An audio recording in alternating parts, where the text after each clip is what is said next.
Hello అండి, అందరూ ఎలా ఉన్నారు? ఇన్‌స్టాలో తెగ వైరల్ అవుతున్నాయి. బాయిల్డ్ ఎగ్ ఆమ్లెట్‌ని ఎలా ప్రిపేర్ చేయాలో వీడియోలో చూద్దాం. అయితే ముందుగా ఒక కడాయి తీసుకొని 2 స్పూన్స్ ఆయిల్ అయితే వేసుకోండి. ఆయిల్ హీట్ ఎక్కిన తర్వాత ఉడకపెట్టిన గుడ్డునైతే దాంట్లో ఫ్రై చేయండి.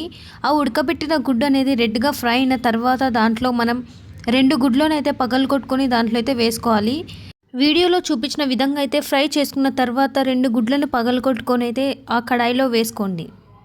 మనం వేసుకున్న గుడ్లు మొత్తం ఉడికే విధంగా అయితే ఫ్రై చేసుకోండి. అలానే ఉడికిన తర్వాత దానికి సరిపడంత ఆనియన్స్, అలానే పచ్చిమిర్చి, అలానే కొంచెం కొత్తిమీర వేసుకొని దాన్ని పూర్తిగా ఉడికే విధంగా అయితే ఫ్రై చేసుకోండి. అలాగే దానికి సరిపడంత ఉప్పు, అలానే చిటికెడంత కారం అయితే వేసుకోండి. అయితే ఒక తర్వాత కుక్ అయిన తర్వాత దాన్ని ఫ్లిప్ చేయండి జాగ్రత్తగా. ఫ్లిప్ చేసిన తర్వాత రెండవ వైపు కూడా బాగా కాల్చుకోండి. అప్పుడు మనకి ఎగ్ అనేది బాగా కుక్ అవుతుంది.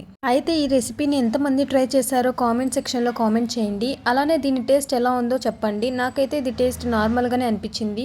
అయితే మీకు కనుక ఈ వీడియో నచ్చినట్లయితే మన ఛానల్ అయితే ప్లీజ్ సబ్స్క్రైబ్ చేసుకొని అలానే లైక్ చేయండి. Thank you for watching.